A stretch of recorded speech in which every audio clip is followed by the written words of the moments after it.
The wind in Red Hollow didn't whisper like it did on the plains. It scraped against the skin, sharp with grit and desperation.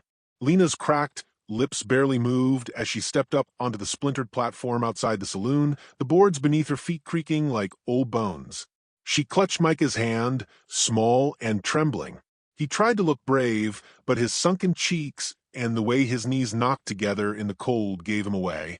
"Please," she said, voice barely above a breath. "Buy me. I can please you. Just let my brother eat." Silence fell over the crowd like dust after a stampede. A few chuckled. One man spat into the dirt. Another leaned forward, eyes gleaming with a hunger that had nothing to do with food. Micah shifted closer, his wide eyes darting across the faces, none of which looked kind. A voice from the back muttered, "She's a skinny one, not worth 2 coins. Another added, "Ain't no girl in that body. Just bones and a tongue too sharp." Lena stiffened, her jaw clenched so hard it hurt. But she didn't flinch, not even when the auctioneer gave her a sideways look, more amused than ashamed. Right then, the auctioneer barked, slapping the side of the post with his palm. "Lot 21, 22-year-old, claims she can satisfy. Comes with a little extra, brother, age unknown, but breathe in. We'll start the bidding at $1. Nobody moved. The sun pressed down harder. Somewhere behind the crowd, a horse whinnied. Lena swallowed the last of her pride, forcing herself not to cry. Crying didn't feed Micah. Crying didn't get you out of a grave. $1, a voice said, deep, unhurried. It slid through the air like molasses, quieting the buzz of flies and men alike. Heads turned. A tall man leaned against a post on the far end of the crowd. Black hat, dust-stained coat, boots like sin. His eyes, hard to tell their color, were shadowed under the brim. He didn't smile, didn't blink. "That's it," the auctioneer scoffed. $1. Sold, the man said, pushing off the post. His boots hit the ground with deliberate weight. Lena stared at him, pulse thudding like hooves in her ears. She didn't know if she should be relieved or terrified. He walked like he'd killed a man for less than a sideways glance. The crowd parted without a word. When he reached the platform, he didn't even look at Lena. Instead, he crouched before Micah. "What's your name, boy?" His voice wasn't cruel, but it wasn't warm either. "Micah," the boy whispered. "Micah." The man repeated, testing it like a name mattered. "You ride horses?" Micah glanced up at Lena, unsure. The man stood, turned to Lena. "Come on. Wagon's over there." That was it. No collar, no chain. Just a command. Lena hesitated. Her legs didn't want to move. She expected the hand on her arm, the leer, the dirty promise. But none came. The man walked away, expecting them to follow. They did. The wagon wasn't grand, paint chipped, wheels dusty, but the horses were well-fed and calm. Lena lifted Micah up, then climbed in after. The man said nothing as he took the reins. "What's your name?" she asked after long silence. He kept his eyes on the road. "Wade Cullen." That name felt like something carved into stone. The trail out of Red Hollow wound between low hills and dead trees, the silence broken only by the creak of the wheels and the occasional caw of a crow. Micah fell asleep against her arm, soothed by the rhythm. Lena stayed awake, every sense sharp. After an hour, she couldn't hold it back. "Why'd you buy us?" Wade didn't answer right away. Then, "Seemed wrong leaving you there. That it?" He nodded. She studied him. His jaw was rough with stubble, and a scar crossed his cheek like lightning. He looked like a man who knew exactly how to hurt people, and had done it plenty.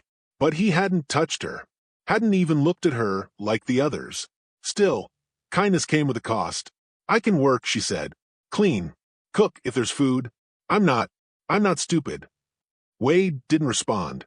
They drove until the sun sank low and the sky turned the color of spilled whiskey. The ranch came into view over a rise, modest but standing. A wooden fence circled the main house and barn, and a tired-looking dog barked once before settling again. Wade stopped the wagon. "Come on," he said, already walking toward the door. Inside, the house smelled of leather and ash. A fire crackled in the hearth. The place was cleaner than she expected, books on a shelf, an old rifle hung above the mantel, and a painting of a creek in springtime on the wall. Micah woke groggily, blinking at the warmth. Wade pointed toward a side room. He can sleep in there. Lena helped her brother inside, settling him onto a cot with clean blankets. She kissed his forehead and brushed back his hair. "I'll find food," she whispered. Back in the main room, she found Wade stirring something over the fire. A stew, rich smelling. Her stomach turned on itself. He handed her a bowl without comment. She hesitated. "You eat first." He lifted a second spoon and took a long bite, then another. Only then did she accept it. She didn't realize how hungry she was until her hands started shaking. She finished it fast, embarrassed, wiping her mouth with her sleeve. Wade handed her another bowl. She took it slower this time. "You can sleep in the room across the hall," he said. "There's a lock on the inside." Her spoon paused halfway to her mouth. "Why would I need that?" He didn't blink. "For peace of mind." She looked at him for a long moment. "You're not what I expected." "Neither are you." That night, Lena lay on a real mattress, the door locked, Micah breathing soft in the next room. But she didn't sleep. Her fingers curled around the knife she'd hidden in her dress seam. Just in case. The next morning came with a rooster's crow and the smell of coffee. She woke to find her boots cleaned and by the door. On the kitchen table sat 2 plates of bread and eggs. One was already half eaten. Wade sat by the window, sharpening a knife, not looking at her. "What do you want from us?" she asked, voice raspier than she meant. "Nothing," he said. "No one wants nothing." He looked at her then, really looked. His eyes were gray-blue, storm-colored. "Used to have a sister. Men took her. I didn't stop them in time." Lena said nothing. There was nothing to say to that. "I couldn't save her," he continued, his voice quiet, bitter. "Don't expect to save anyone now. But I sure as hell won't leave people to rot when I got a roof and food." Lena's chest ached. She didn't want to believe him. Good men didn't come cheap in her world, and most who called themselves kind used it like a disguise. But he'd fed Micah, given her a room, told her she could lock the door. "I'll help," she said. "You took us in. That means something. I didn't do it for thanks." She stepped outside, the sun bright, but not cruel today. Horses stirred in the corral. A hawk circled overhead. For the first time in weeks, maybe longer, she let herself breathe. Micah joined her, rubbing his eyes, barefoot and yawning. He looked around the ranch like it was the finest palace in the world. "Is this home now?" he asked. Lena didn't know how to answer. Wade stepped out behind them, setting his hat on his head. "A lot of work to do," he said, nodding toward the barn. "Winter's coming faster than expected." Micah grinned. "Can I help with the horses?" Wade nodded once. They could use a hand. Lena watched the two of them walk toward the stable, the dog trailing behind. She felt the weight on her shoulders shift, not gone, but not as heavy. The sky stretched wide above, pale and endless. She didn't trust it. Not yet, but something in her bones stirred. A beginning, maybe. She turned back toward the house, her fingers still tight with suspicion, but her steps lighter. There would be more to this story. More danger, more choices. But for now, the world hadn't ended. It had just changed. The cold came quickly on the ranch like a thief in night. One morning, Lena woke to frost lacing the windows, her breath visible in the air. She wrapped herself in the wool blanket, listening for movement. Micah was still asleep, curled up like a pup, his hair a tangled mess on the pillow. She waited to hear the sound of boots, a chair scrape, something from Wade's side of the house. Nothing. Only silence and the distant creak of trees shifting under ice. She slipped out of bed, crept barefoot into the kitchen. Wade sat at the table, coat on, rifle across his knees. His eyes didn't move, though he must have heard her. "There were tracks near the barn last night," he said. "Wolves. Two-legged kind." Lena's stomach dropped. She moved to the window and pulled back the curtain. Nothing but a blank stretch of snow and wind. "Someone followed us?" "Could be. Or someone who don't like what I did in town." "You mean buying us?" "I mean not playing by their rules." He stood and walked to the stove, stirred the pot of coffee. She noticed the lines in his face deeper this morning, as if something heavy had returned in the night. Micah shuffled in, rubbing his eyes.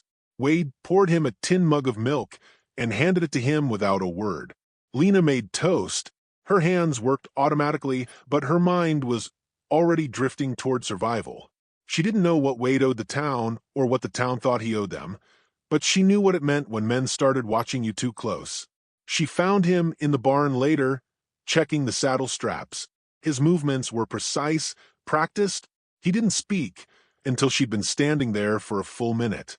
"You come out here for a reason?" "I want to help." "You already do." "I want to help more." Wade didn't look at her, just handed her a bridle. "Then learn how to fit this right." She worked beside him, the silence between them less sharp than it used to be. She didn't ask questions, and he didn't offer answers. But after an hour of tightening leather and brushing out manies, he said, "You ever fire a gun?" "No." "You afraid of one?" "No." He handed her a revolver. Cold metal, heavy in her hand. She took it, looked him straight in the eye. He nodded toward a rusted tin cassette on a fence post 20 feet out. "Try." Her first shot missed by a mile. The second clipped the dirt beneath it. On the fourth, she knocked it clean off. She looked down at the gun in her hand, surprised. Wade grinned. "Barely. Better than I was first time." A hawk called from above. The sound echoed across the hills like a warning. That afternoon, she found the front gate open, just wide enough to be wrong. She told Wade. He walked the perimeter, rifle in hand, checking tracks. "Ryder came through," he said. "Didn't stay long." "You think it was him?" Wade didn't answer. He crouched by the tracks, tracing them with a gloved finger. His silence was all the answer she needed. Later that week, they rode into town for supplies. Lena wore one of Wade's old coats, too big but warm. Micah rode on her lap, bundled up, laughing as the wagon bounced through frozen ruts. Red Hollow didn't look different, but it felt it. Eyes followed them. Conversations stopped as they passed. The general store clerk gave a tight smile and charged them double. When they stepped out, a man stood near the horses, stocky, red-bearded, a scar splitting his lip. "Didn't know you took in strays, Cullen," the man said. Lena tensed. Wade didn't react. "Didn't know you had interest in my business, Prowler." Jed Prowler grinned. It didn't reach his eyes. "You always did think you were better than the rest of us. Now look at you. House full of charity cases." Wade turned, slow and deliberate. "They're fed, warm, and not dead. Better than most can say around you." Prowler stepped closer. "That girl's not yours, Cullen. If she's got debts, she's got nothing owed to you." Lena could feel the fury crawling up her spine. Her fingers curled into fists. Prowler leaned toward Wade, his breath steaming in the cold. "She ain't worth the trouble you're stirring." Wade didn't blink. "You just made a mistake, Jed." Prowler spat into the snow, then walked away. He didn't look back. Lena stood there, her heart hammering. He's not going to forget that. He wasn't meant to, Wade said. That night, Lena cleaned the revolver slowly, her mind circling Prowler's words like a buzzard. She didn't need reminding what happened when men like him decided something was theirs. She'd lived it once. She wouldn't live it again. Micah drew in the corner, humming to himself. Wade sat at the table with an old journal, pencil scratching across yellowed paper. "You write every day?" she asked. He nodded. "Started in the war. Thought if I didn't write it, it'd rot inside me." She sat across from him. "What's rotting now?" He looked up. "The stuff I didn't stop." She understood more than he knew. They sat in silence until the fire died down to coals. In the morning, a coyote lay dead by the chicken coop. Its throat had been torn open. The dog barked once, then went quiet. Wade checked the coop, then the fence line. "Wasn't a coyote that killed it," he muttered. Lena stood beside him, her hands in her coat pockets. "Then what?" "Something meaner. Maybe just bored." She helped him bury the animal. Micah watched solemnly, holding his drawing close to his chest. Wade taught her how to load shells into a shotgun. He showed her how to track fresh prints, how to tell the difference between deer, dog, or boot. She learned quickly. Survival made for an eager student. One night, she found herself sitting with Wade under the porch awning, sipping bitter coffee and staring at the stars. I used to think people like you didn't exist, she said. What kind of people is that? The kind that help without wanting something back. He didn't answer right away. When he did, his voice was low. I used to think people like you weren't allowed to survive. She stared at him, unsure what to make of that. I saw girls sold at auction before, he went on, but not like that. Not with her chin up, voice clear. You looked them in the eye, like they were the ones for sale. Her throat tightened. I had to. I know, but not everyone does. She didn't thank him, not because she wasn't grateful, but because the word felt too small. The next day, she found a newspaper folded on the kitchen table. A small article mentioned a dispute between ranchers, unnamed, over ownership rights. Her name wasn't printed, but she knew what it meant. Prowler was stirring things up. Micah didn't understand. He just wanted to ride the horses and feed the chickens. But Lena had started sleeping with the revolver under her pillow. That night, Wade came in late, his coat stiff with cold. Jed stirring more than talk. He's pushing to claim the land behind the ridge. That yours? Not by paper. But I've worked it 10 years. Why does he want it now? Because I have it. And because you're here. The fire crackled in the hearth. Shadows danced across the walls. He'll come for us, won't he? Eventually. She looked him in the eye. Then I need to be ready. You're getting there. She slept with her boots beside the bed after that. Micah asked her why. She told him, sometimes you have to be ready to run before the sun comes up. Will Wade run too? He asked. She shook her head. No, Wade doesn't run. One morning, the barn door was left open again. Just a crack. Just enough. Wade closed it without a word. Lena didn't need to ask what it meant. Winter was coming faster than expected, and it would bring more than snow.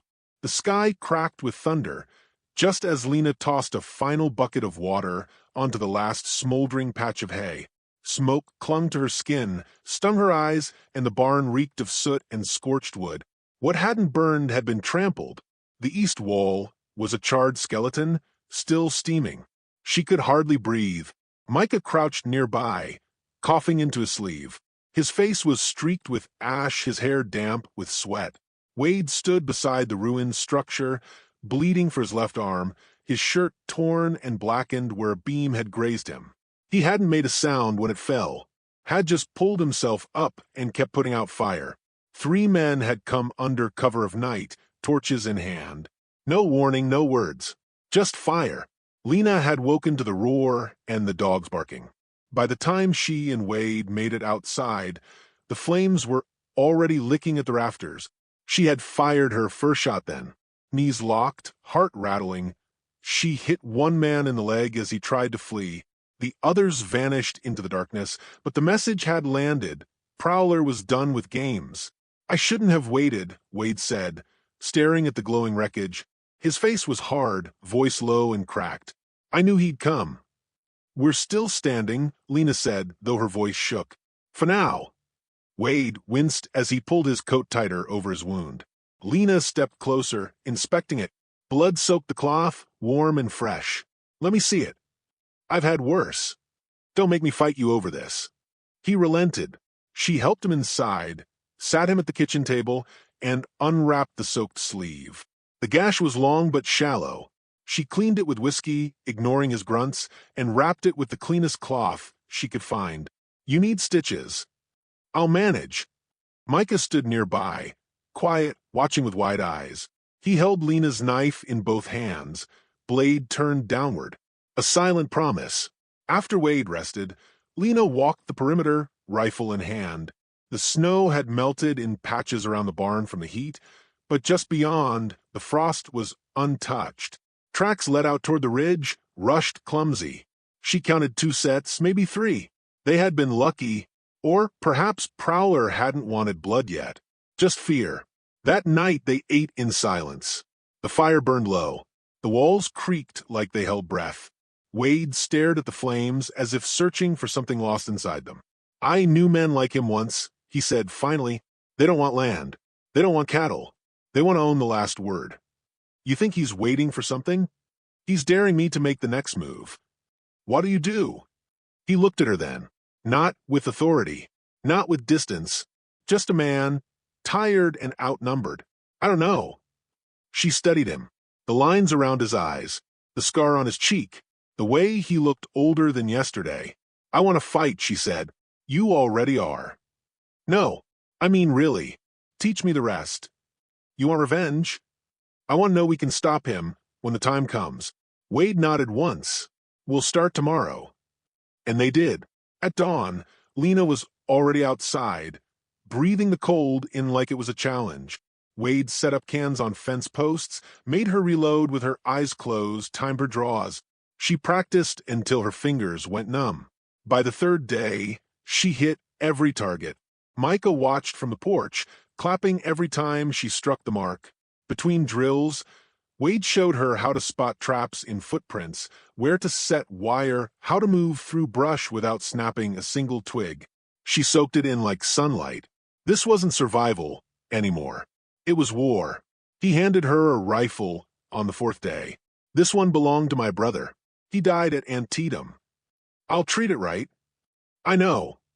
That night, they sat under the stars again, the barn behind them still half ruined, but the smell of smoke finally fading. Wade handed her a tin cup of coffee, and she took it without comment. I read your journal, she said quietly. He stiffened. I didn't mean to. It was left open. He didn't respond. You tried to save people back then, too. You just didn't make it in time. Wade's jaw clenched. They were good people. Colored family. I hid them in a shed for 2 weeks. Thought I could get them out. Confederates found them before I did. They punished you? They made me watch, then left me alive to carry the shame. Lena said nothing for a while. The wind whistled through the eaves. Then, maybe this time, you get to make it right. He looked at her, expression unreadable. This ain't redemption, Lena. No, but it's a second chance. She saw it then, something behind his eyes flicker. Not hope, not yet, but something near it.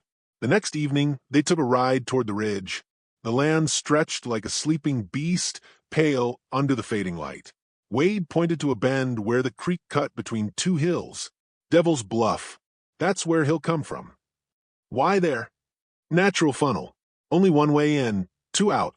If we take the high ground, we might last longer than he expects. Lena stared at the bluff.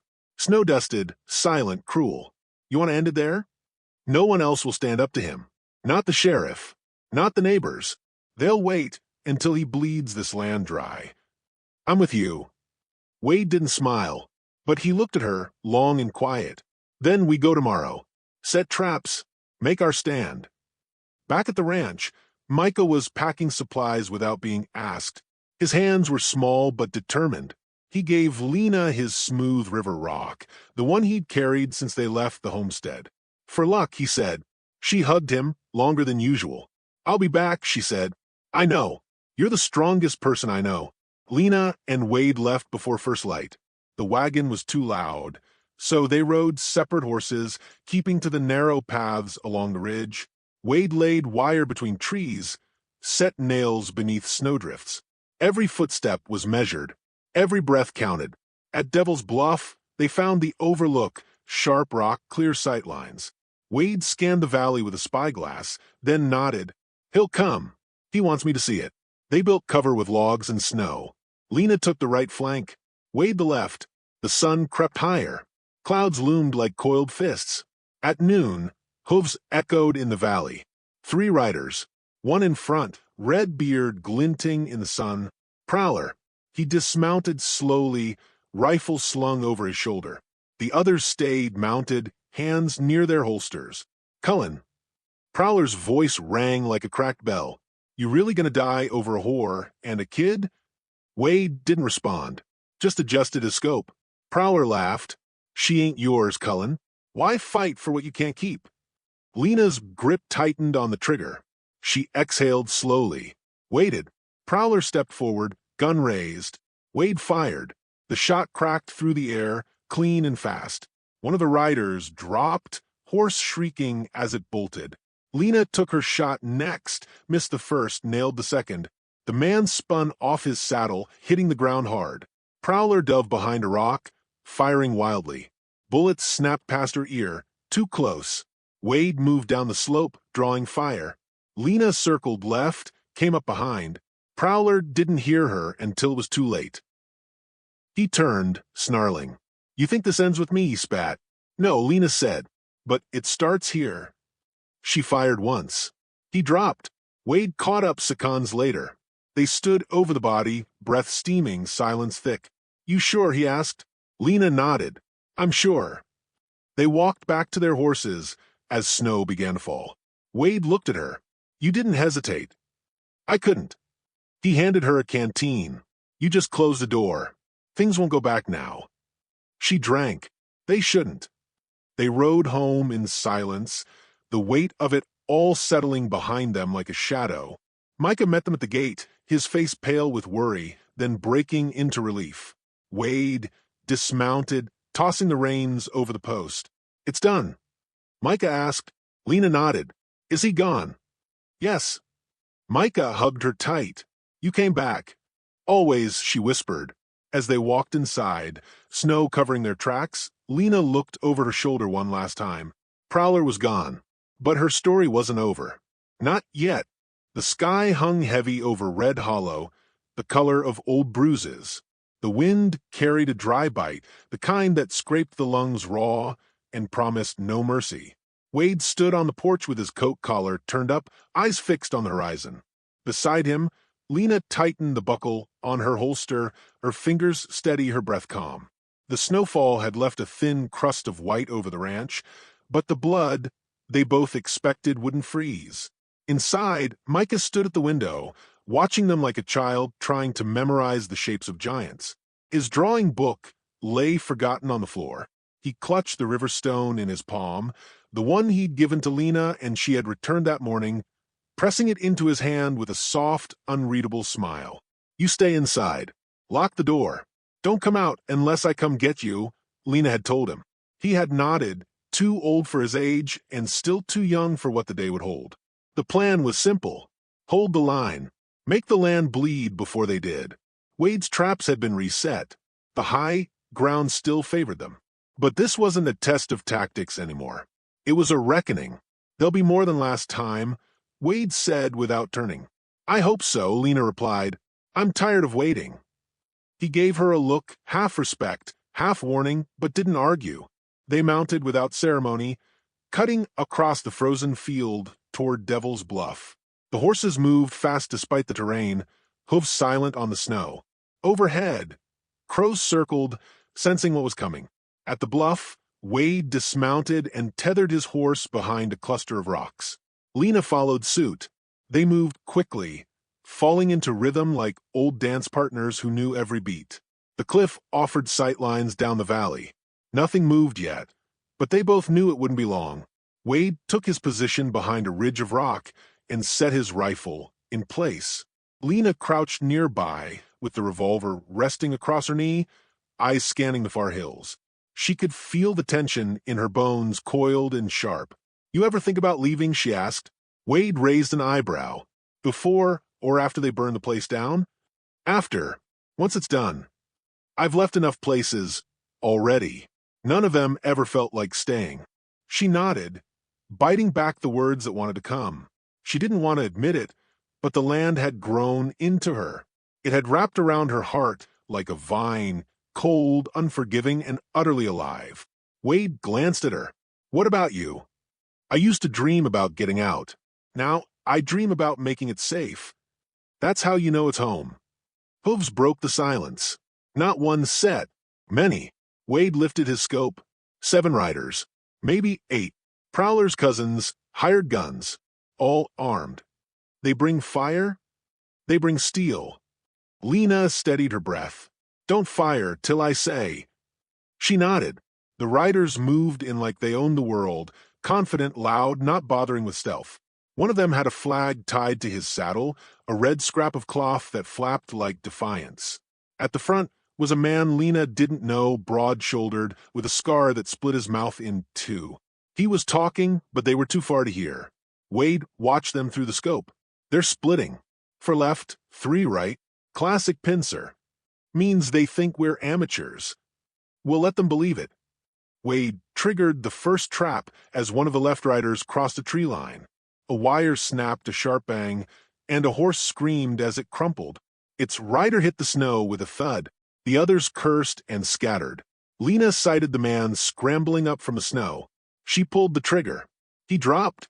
2 shots rang out in response, slamming into the rocks inches from her. Wade shifted position and returned fire, the crack of his rifle echoing across the bluff. The men on the right charged faster, riding straight toward the hill. Now! Wade shouted. Lena fired again. One rider fell backward off his mount.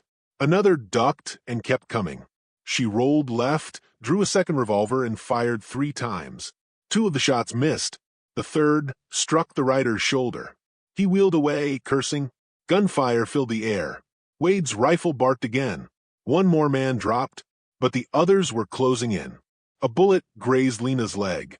She gritted her teeth, rolled behind cover. "You all right?" Wade called. "I'm pissed off and bleeding." "So fine."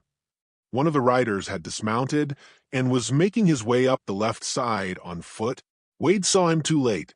The man lunged with a knife, slashing toward Wade's ribs. Lena surged from her cover and fired point-blank. The man dropped at Wade's feet. Wade looked at her. "That's twice you've saved me now. You'll get used to it." The last 2 riders circled wide, trying to flank them.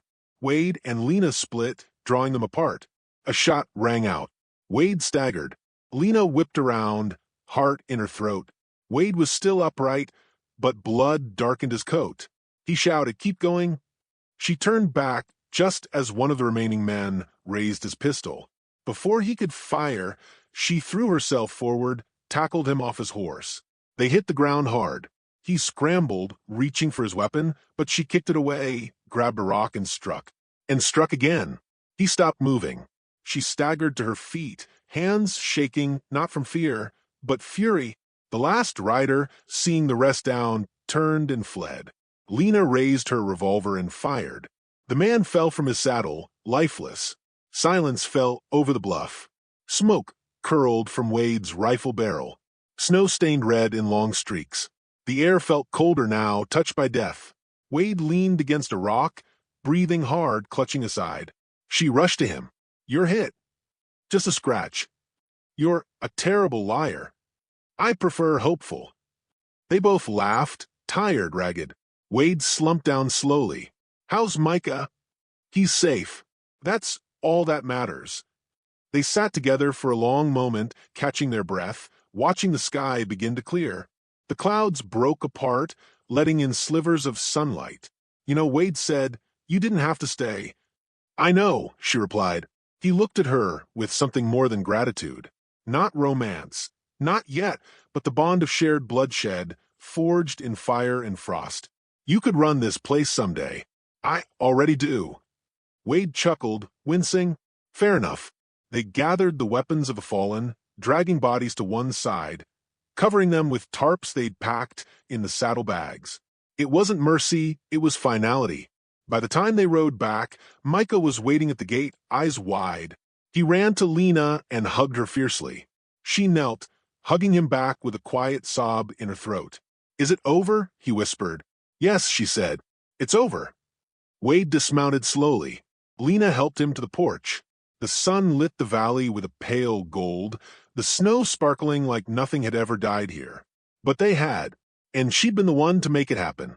As Wade sat in his chair, staring at the distant hills, Lena stood behind him, watching the horizon. The ranch was quiet again. Not peaceful, just quiet.